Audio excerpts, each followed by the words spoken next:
कोणाला कुठल्याही प्रकारचं काही इन्फेक्शन झालं असेल तर ते काढून टाकण्यासाठी आपण आपली रेकीची प्रार्थना अगोदर करायची. मग रेकीची प्रार्थना करताना ती झाल्यावर वैश्विक शक्तीला आपण आवाहन केलेलं आहे. त्यानंतर एंजेलिक लाईटनिंग, सहसा लहान मुलांना आपण एंजेलिक लाईटनिंगला कॉल करतो, त्यांना कॉल करायचं. मग आपण सकारा रेज, रेकीमध्ये असे काही रेज आहेत, त्यांना सकारा रेज असं म्हणतात, की त्या रेजद्वारे, म्हणजे ती रेज असे आहेत की ते ॲज लाईक ऑपरेशन काम करतात, असं आम्हाला वासंतीताईंनी सांगितलं होतं. तर त्या रेजला तुम्ही कॉल करू शकता. आणि त्या रेजला कॉल केल्यानंतर जी कोणी व्यक्ती आहे, जे कोणी पेशंट आहे, त्यांच्या आजूबाजूला आधी सगळं तुम्ही चोखुरे काढायचं नेहमी. आणि मी नेहमी सांगते की आधी स्वतःला रेकी घेऊन घ्यायची आणि मगच प्रोटेक्शन सिम्बॉलमध्ये स्वतःला बघायचं आणि मग दुसऱ्यांना तुम्ही रेकी द्यायची. तर इथे तुम्ही आता कॉल केलेला आहे सकारा रेजला. सकारा रेज काम करतात ॲज लाईक ऑपरेशन. आता तुम्ही काय करायचं की जिथे कुठे इन्फेक्शन आहे, समजा पोटामध्ये कुठे इन्फेक्शन आहे, तर त्यावेळेस तिथे त्या सकारा रेजनी काय करायचं, कॉल केलेलं आहे, खरवडून आपण जसं काढतो तर त्याप्रमाणे, जसं आपण झाडामध्ये असं तृण वाढलेलं असतं वेगवेगळं, आपल्या कुंडीत आपल्याला वाटतं वेगळं गवत आहे वाढलेलं, ते आपण खुरप्याने असं करून काढतो. त्याप्रमाणे आपले सकारा रेजला आपण कॉल केलेले आहेत. असं खरवडून काढल्यासारखं कल्पना करायची की पोटात जिथे कुठे इन्फेक्शन असेल किंवा शरीरामध्ये कुठेही, तर त्यावेळेस ते असं काढण्याचा प्रयत्न करायचा. हात असे हलवून खरवडून काढल्यासारखं असं असं काढायचं आहे. आणि आता तुम्ही ते इन्फेक्शन काढून टाकलेलं आहे. आणि मग तुमच्या बाजूला, तुम्ही जिथे बसलेला आहात, उभे आहात, त्याच्या बाजूला तुम्ही कल्पना करायची की ग्रीन फायर, म्हणजे ग्रीन रंगाची फायर पेटलेली आहे, म्हणजे अग्नी प्रज्वलित झालेला आहे. आणि त्याच्यामध्ये ते इन्फेक्शन टाकायचं. मग त्याच्यामध्ये ते इन्फेक्शन तुम्ही कल्पना करा की त्याच्यामध्ये तो इन्फेक्शन टाकून दिलेलं आहे. आणि मग त्याच्यावर तुम्ही तो असा हात फिरवायचा आहे, म्हणजे ते इन्फेक्शन पूर्ण जळून गेलेलं आहे. आणि आता ती फायर शांत झाली आहे. त्या फायरला तुम्ही शांत करायचं आहे आणि मग तुम्ही त्या व्यक्तीला रेकी देऊ शकता, तुमचे नेहमीचे पारंपरिक रेकीची चिन्ह काढून. याच्यामध्ये परत मी तुम्हाला सांगते की तुम्हाला डिफरन्स लक्षात आला पाहिजे. एखाद्या व्यक्तीला नकारात्मक ऊर्जेचा त्रास होत असतो. इन्फेक्शन सहसा तुम्हाला माहिती पाहिजे की नक्की कुठे इन्फेक्शन झालेलं आहे. डॉक्टरांनी तुम्हाला सांगितलेलं आहे का किंवा समोरच्या व्यक्तीने सांगितलं आहे का, तर ते मेक शुअर करायचं आणि मगच तुम्ही ही सगळी क्रिया करायची. याला म्हणायचं की सकारा रेजद्वारे, ॲज लाईक ऑपरेशन, तुम्ही रेकीद्वारे सगळं ते इन्फेक्शन काढून टाकू शकता. आणि मग तुम्ही हील करताय आता समोरच्याला, मग तुम्ही सगळी चिन्ह काढून मग त्या व्यक्तीला तुम्ही रेकी द्यायची आहे. म्हणजे त्या व्यक्तीला खूप आराम पडतो. आणि जेव्हा नकारात्मक गोष्टींचा त्रास होत असतो त्यावेळेस त्या व्यक्तीला तुम्ही ऑरा क्लिनिंग करा, ऑरा लूजनिंग करा आणि मग त्या व्यक्तीला रेकी द्या. किंवा काही वेळेस असं असू शकतं की इन्फेक्शन पण झालेलं आहे, नकारात्मक ऊर्जा पण आहे, सगळ्यांच्या डोक्यामध्ये नकारात्मक आहे विचार, त्यावेळेस आधी ऑरा क्लिनिंग करा, ऑरा लूजनिंग करा, मग सकारा रेजला कॉल करून ते इन्फेक्शन काढून टाका आणि मग त्या व्यक्तीला तुम्ही रेकी द्या. आणि सहसा ही गोष्ट आपल्या बाबतीतही लागू आहे. अमावस्या पौर्णिमेला सहसा आपलाच आधी ऑरा क्लिनिंग करायचं, ऑरा लूजनिंग करायचं आणि मगच आपल्याला रेकी घ्यायची. किंवा मग आपण अजून एक ऑरा आपला स्वच्छ ठेवण्यासाठी खडे मिठाचा वापर खूप करायचा. खडे मीठ आपल्या पाण्यामध्ये ठेवायचं. मंगळवार शुक्रवार तर खडे मीठ आपण आपल्या पाण्यात टाकतच असतो, पण अमावस्या पौर्णिमेला पण टाकायचं. किंवा एखादा कार्यक्रम असेल, एखादा लहान मुलाचं काही कार्यक्रम, म्हणजे बारसं असेल, काही मुंज असेल किंवा वाढदिवस असू शकतो, तर सहसा आई त्याची संध्याकाळी दृष्ट काढून टाकते. तर तुम्ही असं नेहमी लक्षात ठेवा की असं जेव्हा होतं तर त्यावेळेस ते मूल आहे त्याच्या पाण्यामध्ये थोडं तरी खडे मीठ टाकायचं आंघोळीच्या, की ज्याद्वारे ज्या काही नकारात्मक गोष्टी असतात त्याचा तीव्रता कमी होते. तर असं हे सकारारेजचं काम आहे. आणि सकारारेजचं काम हे एकदा करून नाही चालत. जर त्या व्यक्तीला सारखं इन्फेक्शन असेल तर तुम्हाला ती गोष्ट सातत्याने करावी लागते. नो डाऊट डॉक्टर त्यांचे मेडिसिन देत असतात ते इन्फेक्शन निघून जाण्यासाठी. पण मी म्हणू शकते की त्या औषध लागू पडणं हे रेकीमुळे साध्य होतं. नाहीतर डॉक्टर त्यांचे प्रयोग करत असतात, वेगवेगळे औषध देऊन बघत असतात. तुम्हाला याचे अनुभव आहेत, म्हणजे माहिती आहे तुम्हाला, तुम्ही जे पेशंट केलेत मास्टर स्नेहल. तर जेव्हा आपण काही वेळेस इन्फेक्शन असताना आपण सकारारेजला कॉल करून ते जेव्हा आपण रेकी देतो, हिलिंग देतो, त्यावेळेस आपल्याला लक्षात येतं की त्यांचं इन्फेक्शन लवकर निघून जातं. आणि औषधं पण प्रॉपर लागू पडायला लागतात. नाहीतर डॉक्टर प्रयोग करत असतात की हे औषध देऊन बघू आणि ते औषध देऊन बघू. तर रेकी ही शक्ती अशी आहे की रेकी शक्तीमुळे व्यवस्थित वेळेवर आणि योग्य दिशेला ट्रीटमेंट व्हायला लागते. तर असे हे महत्त्वाचं आहे एंजलिक लाईटनिंग. लहान मुलांसाठी सहसा आपण एंजल्सला कॉल करतो लहान मुलांचं ट्रीटमेंट देण्यासाठी. आणि सकारारेजला आपण सहसा जिथे ऑपरेशनची गोष्ट आपल्याला वाटत असेल की होऊ द्यावी, समजा एकदम इमिजिएटली डॉक्टर अवेलेबल नसतील, कोणाकडे समजा काही मिसहॅप झालेला आहे, फ्रॅक्चर झालेला आहे, तर त्यावेळेस तुम्ही पटकन सकारारेजला कॉल करून तिथे त्या व्यक्तीला हिलिंग देऊ शकता. म्हणजे ती व्यक्ती दवाखान्यात पोहोचेपर्यंत. कारण काही वेळेस असं होतं ना की पटकन मेडिकल पण मिळत नाही. जशी ही स्थिती खेड्यांमध्ये आहे तशी शहरांमध्ये पण मी बघते की ही परिस्थिती आहे. तर त्यावेळेस ती गोष्ट वेळेला पार पडणं पण खूप गरजेचं आहे.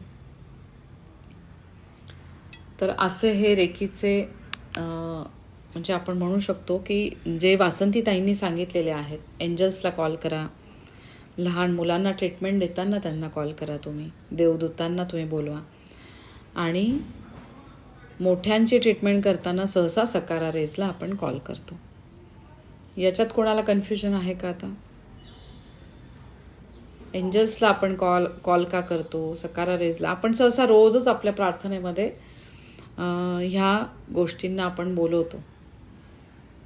म्हणजे आपण बिलीव करतो त्या गोष्टी, म्हणून आपण त्यांना कॉल करतो आणि मगच रेकी घेतो आणि रेकी देतो.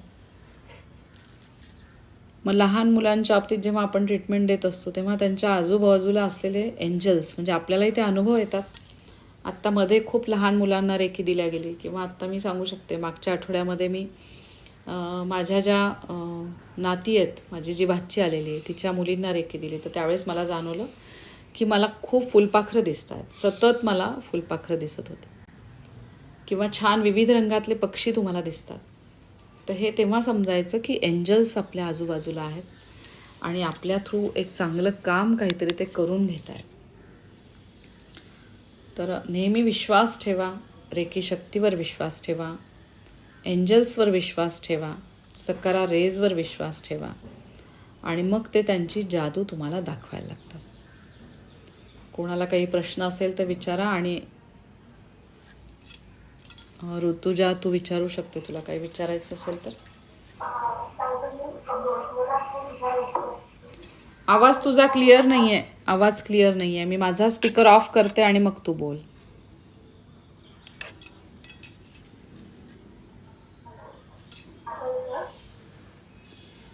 आय डोंट नो, तुझा क्लिअर नाही आहे व्हॉइस ऋतुजा, जरासं मोठ्यांदा बोल तू. अजून व्हॉइस पाहिजे.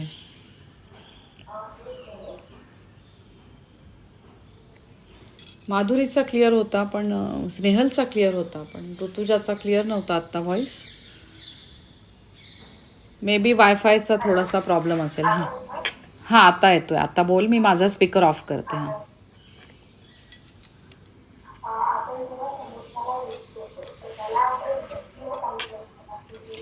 अजिबात क्लिअर नाही आहे व्हॉइस तुझा ऋतुजा. ऍक्च्युली तुझा ना घुमतोय आवाज, इको साऊंड होतोय.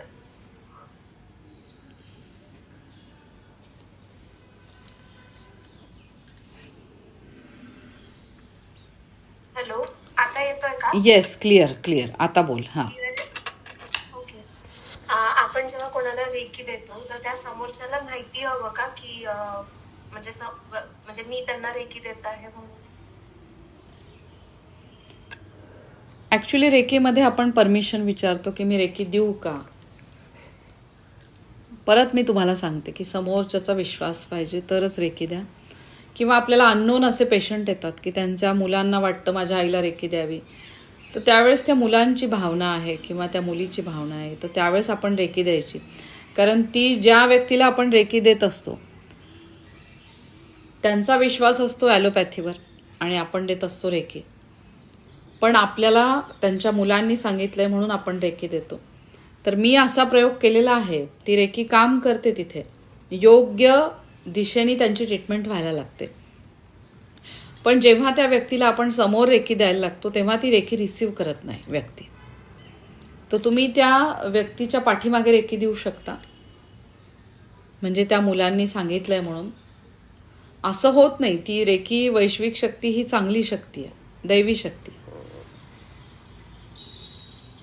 समोरच्या व्यक्तीने विश्वास ठेवला तर ती अगदी खूप छान काम करते. पण समोरची व्यक्ती जर विश्वास ठेवत नसेल तर ती जरा काम व्हायला वेळ लागतो. नाही होत असं नाही आहे, पण ते स्लोली व्हायला लागतं ते काम. किंवा एखाद्या वेळेस चांगले मिरॅकल पण घडतात. म्हणजे एखाद्याच्या बाबतीत त्याला लगेचच फरक जाणवतो. तर म्हणून रेकी देण्याअगोदर तुम्हाला सहसा रेकी देऊ का, त्या व्यक्तीला आतून आलं पाहिजे की मला पाहिजे काहीतरी हीलिंग, मला गरजेचं आहे, किंवा मला योग्य दिशा मिळत नाही आहे, तर मला योग्य दिशेची गरज आहे. तर त्या व्यक्तीचा पण विलिंगनेस पाहिजे, तरच ती रेकी काम करते. आणि जर त्यांना याच्याबद्दल काहीच माहिती नाहीये याच्याबद्दल आणि आपल्याला रेकी त्यांना द्यायची, किंवा सिच्युएशन खराब असेल, तर मग अशा वेळेला काय करायचं? अशा वेळेला ती सिच्युएशन इमॅजिन करून तुझं रेकी लेवल 2 झालेलं आहे ना, हां, तर त्यावेळेस तू भरपूर सेहेकी काढायचं, आधीचे चिन्ह काढायचे, भरपूर चोकुरे काढून घ्यायचे अँटी क्लॉकवाईज, क्लॉकवाईज नाही, अँटी क्लॉकवाईज तिथे भरपूर काढून घ्यायचं ते सिच्युएशन इमॅजिन करून आज्ञाचक्रातनं. म्हणजे नकारात्मक तू गोष्ट तिथली काढून टाकलेली आहे. आणि मग त्याच्यानंतर तू हॉन्शा झेशोनेन काढायचं, सेहेकी काढायचं. म्हणजे चोकुरे तू काढले, हॉन्शा झेशोनेन काढले आणि मग सेहेकी काढले. भरपूर सेहेकी काढून तू तिथे त्या सिच्युएशनला रेकी द्यायची आहे. त्या प्रत्येक व्यक्तीला तू चीबॉलमध्ये इमॅजिन करायचं आहे. मग चीबॉलला तू इमॅजिन करू शकते की पूर्ण म्हणजे आता ते कशाच्या याच्यावर तिथे नकारात्मक ऊर्जा साठलेली आहे, तर तिथे डोक्यांमध्ये किंवा आपण म्हणू शकतो की त्यांच्या याच्यात नकारात्मक ऊर्जा साठलेली आहे, ती एकमेकांबद्दल चांगलं बोलतच नाही आहे. तर त्यावेळेस तुम्हाला काय वाटतं, कुठलं चक्र व्हायला पाहिजे?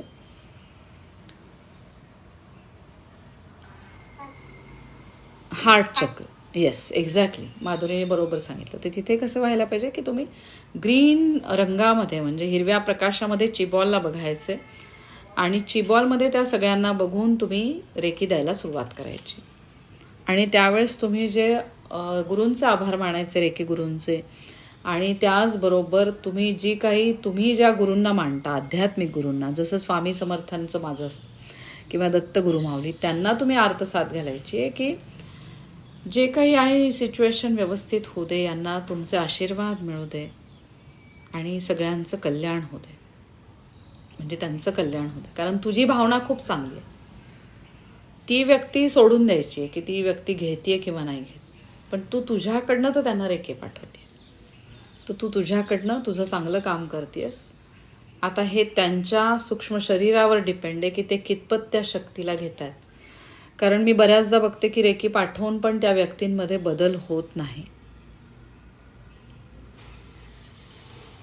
कारण ते ह्या गोष्टीवर विश्वासच ठेवत नाही. जरी अननोईंगली तू पाठवत असली रेकी, तरी त्या व्यक्तीला नकारात्मक ऊर्जेने इतकं घेरलेलं असतं की आपण रेकी पाठवली तरी त्यातले काही ठराविक लोक रेकी घेतात त्या सिच्युएशनला, आणि काही लोकांवर नकारात्मक ऊर्जांचा प्रभाव इतका असतो की ते सतत त्या नकारात्मक ऊर्जेमध्येच असतात.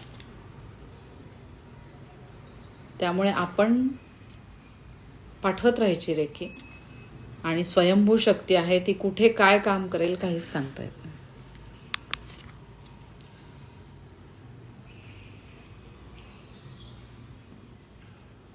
अजून कोणाला काही विचारायचं आहे का? सकारा रेजबद्दल कोणाला काही आहे का? हॅलो. हां, बोल मनीषा. हा ताई, आता एखाद्या व्यक्तीला द्यायचं असेल, आपल्याला ऑरा क्लीन करायचं असेल, त्याला पण आपण ची बॉल मध्ये बघायचं आणि मग त्याचा ऑरा क्लीन करायचा पुढून मागून आणि साईडली असा. चिबॉलमध्ये बघायची गरज नाही त्यावेळेस मनीषा. त्यावेळेस त्या व्यक्तीला डायरेक्ट आज्ञाचक्रातनं तू समोर बघायचं आणि कल्पना करायची की तू त्याच्यावरनं तुझा हात फिरवतीये किंवा हात समोरनं चक्रांवर घेतीये, बाजूने घेतीये, मागणं घेतीये, बरं. पुढून साईडनी घेतीये. आणि मग तू सेहेकी चिन्ह काढायचंय आणि मग नंतर ऑरा लुझनिंग म्हणजे हलकेपणा देतीये तू प्रत्येक चक्रामध्ये. तर त्यावेळेस तू तिथे कापूस पिंजल्याप्रमाणे त्यांच्या शरीरावरनं तो तसा ऑरा लुझनिंग करायचा आहे प्रत्येक चक्रासमोर करू. प्रत्येक चक्रासमोर असं करून. हां, आणि मग ते झाल्यानंतर तू चिबॉल कर छान. त्या चिबॉलला म्हणजे ज्या ज्या गोष्टीच्या रिलेटेड आहे, म्हणजे समजा मी जसं म्हटलं की समजा काही ॲसिडिटीचा त्रास असेल तर त्यावेळेस तुम्ही पिवळ्या रंगामध्ये इमॅजिन करा किंवा तत्वाच्या रिलेटेड तुम्ही इमॅजिन करू शकता. जलतत्व एखादंच कमी पडत असेल तर त्या पूर्ण अशा म्हणजे जलतत्व बाबा त्यांचं सक्षम झालेलं आहे, किडनी व्यवस्थित काम करतायत, मग रिप्रोडक्टिव्ह सिस्टीम छान काम करते, हे तुम्हाला त्यावेळेस ठरवता आलं पाहिजे की कुठलं तत्व याचं कमी पडतंय. आकाश तत्वारूपी तुमचे विचार आहेत. जिथे विचार तुमचे कमकुवत व्हायला लागतात त्यावेळेस नकारात्मक ऊर्जा अजून वाढायला लागतात.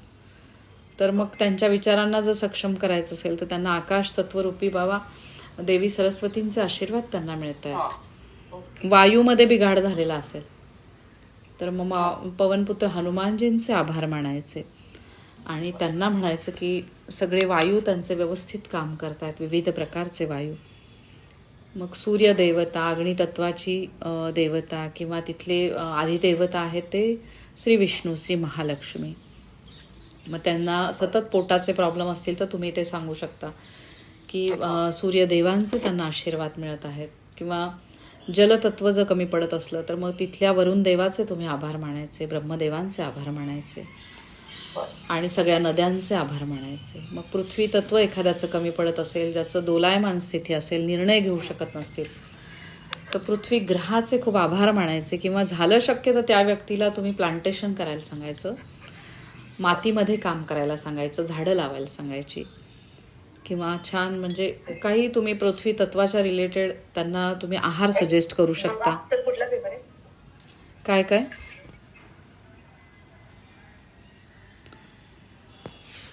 काय म्हटलीस तू रेश्मा?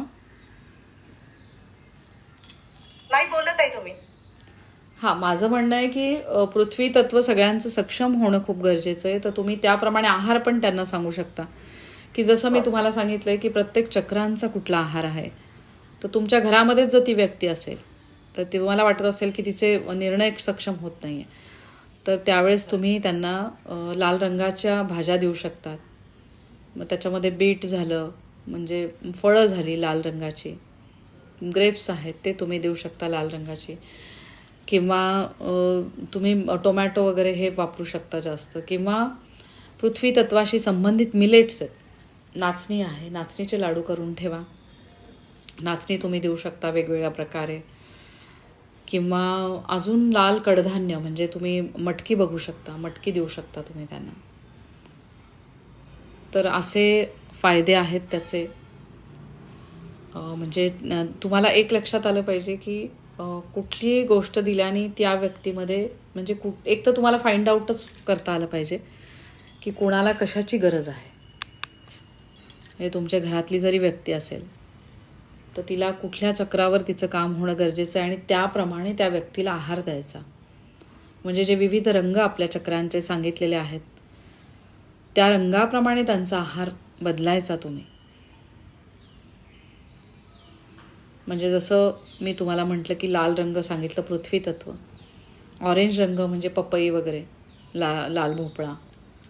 मग परत तुमच्या मणिपूर चक्राशी संबंधित आहे पिवळा रंग, मग केळी तुम्ही त्यांना आवर्जून रोज द्या. मग पिवळ्या रंगाच्या अजून भाज्या वगैरे तुम्ही देऊ शकता. मग हार्ट चक्राशी संबंधित तुमच्या सगळ्या हिरव्या पालेभाज्या, हिरव्या पालेभाज्यांचं तुम्ही खूप इन्क्लूड करा तुमच्या आहारामध्ये.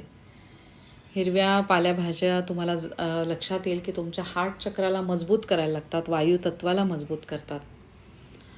आणि मग आकाशी रंग आहे तो तुमच्या विशुद्ध चक्राचा.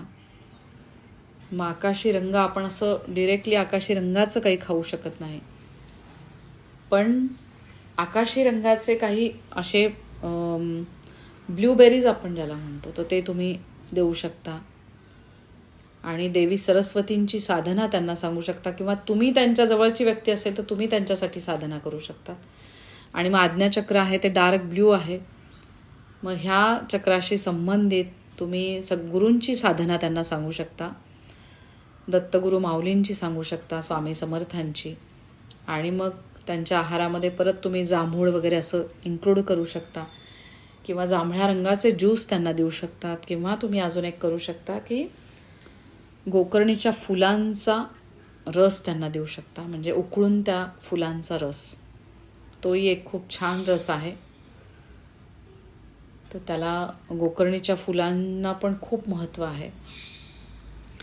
मग त्याच्याने तुमच्या सहस्त्रहार चक्राला पण जागृती मिळते. तर असं खूप छान हे शास्त्र आहे रेकी. आणि खूप बदल व्हायला लागतात, म्हणजे सूक्ष्म बदल व्हायला लागतात प्रत्येकामध्ये. तर रेश्मा, तू आवर्जून तुझ्या मुलाला लाल रंगाचं म्हणजे जास्तीत जास्त दे. नाचणी वाढव. तुला वाटतंय तुझा मुलगा चिडचिड वगैरे करतोय, तर त्यावेळेस मला आत्ता सुचलं म्हणून मी तुला सांगते की हो. लाल रंगाचं जास्त तू इन्क्लूड कर त्याच्या आहारामध्ये. ते बीट वगैरे खातोच ऑलरेडी तो. Very good. म्हणजे मग छान बीटचे म्हणजे कटलेट ते कर. तेवढंच असतं. बीटचे कटलेट कर, बीटचा हलवा पण होतो. बऱ्याचशा गोष्टी तू करू शकतेस आणि ते त्याला देऊ शकतेस. ताई, मला एक सांगायचंय. हां, बोल ना रेश्मा. नाही, मी 2 दिवस झालं, ताई मनीषा सांगेल की नाही माहिती नाही, मी सांगते तिच्या वतीने की माझं सर्दी बाहेर पडत नाही, तर माझे कान पूर्ण दोन्ही बंद झाले.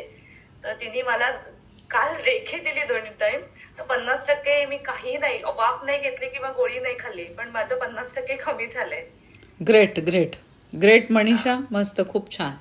याला म्हणतात तुमचे आंतरिक कनेक्शन्स. आता तिला वाटतंय तिच्या बहिणीची ओढ, आणि त्याद्वारे तिने तुला रेकी पाठवली, आणि त्यामुळे लगेचच तुझ्यामध्ये बदल झाला. म्हणजे तुला विदाऊट मेडिसिन न घेता ती वैश्विक शक्ती तुझ्यापर्यंत पोचली. आपण म्हणतो ना, रक्ताचं नातं कशासाठी असतं, तर त्याची ओढ असते त्या रक्ताच्या नात्यामध्ये. तर यावेळेस इमिजिएट ब्लड रिलेशन खूप काम करतात.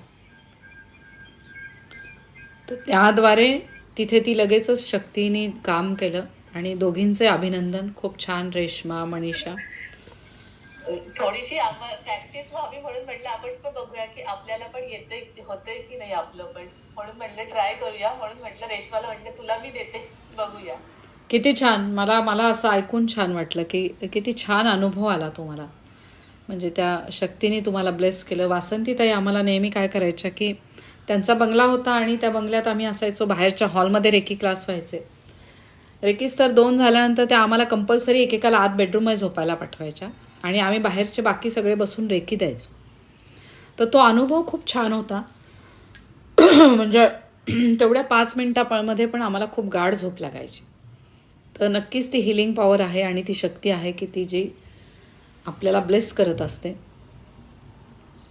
म्हणजे रक्ताच्या नात्यांना तर लगेचच ब्लेस करते, कारण ती आतून शक्ती येते. आपल्याला असं वाटतं की नाही, ही माझी आहे, त्यांच्यापर्यंत ती पोहोचवावी. तर ती लगेच पोहोचते, आणि बाकीच्यांपर्यंत ती पोहोचते. तेवढी तुमची भावना स्ट्रॉंग पाहिजे. अजून कोणाला? ताई, तुम्ही म्हणालात ना की फुलपाखर दिसतात, म्हणजे तर मला हल्ली एक महिना झाला पिवळ्या कलरची खूप दिसतात. खूप छान. मे बी तू तुझ्या एकतर मणिपूर चक्राकडे लक्ष द्यायला पाहिजे, किंवा मणिपूर चक्र तुझं खूप स्ट्रॉंग होत आहे म्हणून तुला पिवळ्या रंगाचे फुलपाखरं दिसत असतील. तुला जाणवतंय का की तुझं मणिपूर चक्रामध्ये काहीतरी बदल होत आहेत? नाही, आता मला ऍसिडिटी वगैरे होत होती किंवा मला जाणवत होतं, म्हणजे जेव्हा मी मेडिसिन खायची ताई आधी पहिल्यांदा, आता मेडिसिन न खाता मी रेकी जरी घेतली ना तरी मला व्यवस्थित वाटते दिवसभर. खूप छान. म्हणजे मास्टर स्नेहलनी तुला जी अटेनमेंट दिलेली आहे ती व्यवस्थित लागू झालेली आहे आणि छान. त्यामुळे तुला एवढी छान पिवळी फुलपाखरं दिसत आहेत आणि खूप छान बदल व्हायला लागलेत तुझ्या आयुष्यामध्ये, किंवा तुझं ते अन्नमय कोश तुझा सक्षम व्हायला लागलेला आहे. तर असे जे बारीक बदल होतात आपल्यामध्ये ते सगळ्यांनी ऑब्झर्व करा. आणि छान आहे. म्हणजे हे एक आज तुझ्याकडनं मला कळालं आणि माझ्याद्वारे ते मलाही नवीन असा हे लागला की अरे खरंच पिवळी पाखरं जेव्हा आपल्याला फुलपाखरं दिसतात त्यावेळेस ते एंजल्स असतात आणि ते आपल्या कनेक्टेड टू मणिपूर चक्र आहेत. आणि मणिपूर चक्राकडे एकदा आपण लक्ष द्यायला पाहिजे किंवा ते खूप स्ट्रॉंग होते, असं दोन्ही साईन आहेत त्यातल्या. अजून कोणाला काही वेगळं पक्षी दिसत आहेत का किंवा वेगळं काही जाणवत आहे का?